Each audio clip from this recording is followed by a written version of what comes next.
আসসালামু আলাইকুম viewers, Sabinus কিচেনে তোমাদের স্বাগত জানাই। আজকে আমি যেভাবে গরুর মাংসটা রান্না করেছি এইভাবে তোমরা মাটনও রান্না করতে পারবে।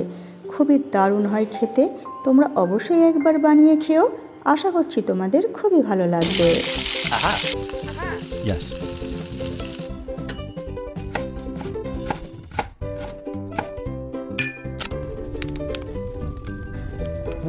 কড়াইতে আমি একটু বেশি করে সর্ষের তেল দিয়ে দিচ্ছি। গরম করে গোটা গরম মশলা, তেজপাতা ফোড়ন দিয়ে দিচ্ছি। লাল হয়ে গেলে আমি এখানে দুটো বড় সাইজের পেঁয়াজ কুচি করে দিয়ে দিচ্ছি। পেঁয়াজ আমি লাল করে ভেজে নেব। নেড়েচেড়ে আমি লাল করে ভেজে নিচ্ছি।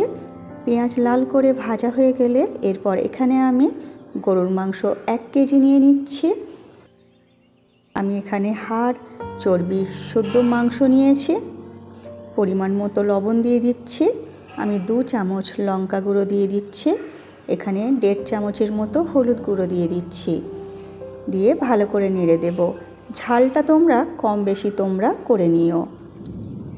এখানে এই গরুর মাংসটা আমি যেভাবে রান্না করছি এর বদলে তোমরা মাটনও রান্না করতে পারবে। এই একই পদ্ধতিতে তোমরা মাটন রান্না করলেও খেতে খুব দারুণ হবে। এখানে আমি 3 চামচের মতো আদা রসুন বাটা, তার সঙ্গে 2 চামচ জিরে বাটা দিয়ে দিচ্ছি। এই রকম এবারে দিয়ে আমি অল্প করে পানি দিয়ে ভালো করে নেড়ে দেব।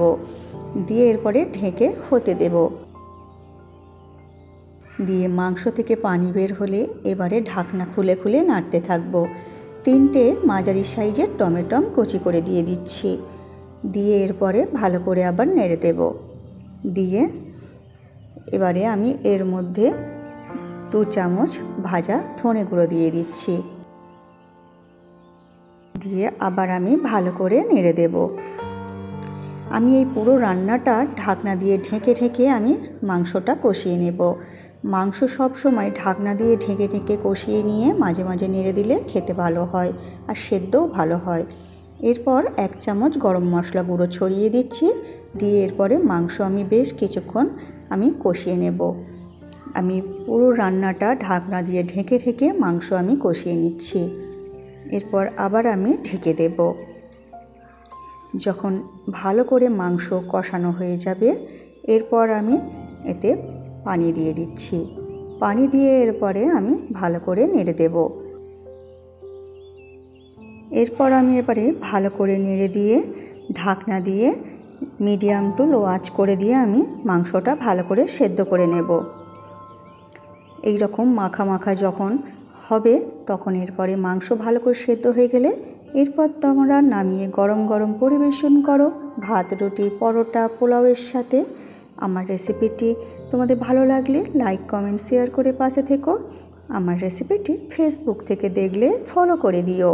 ইউটিউব থেকে দেখলে সাবস্ক্রাইব করে পাশে থেকো। আমার রেসিপিটি শেষ পর্যন্ত দেখার জন্য তোমাদের অনেক অনেক ধন্যবাদ রইল।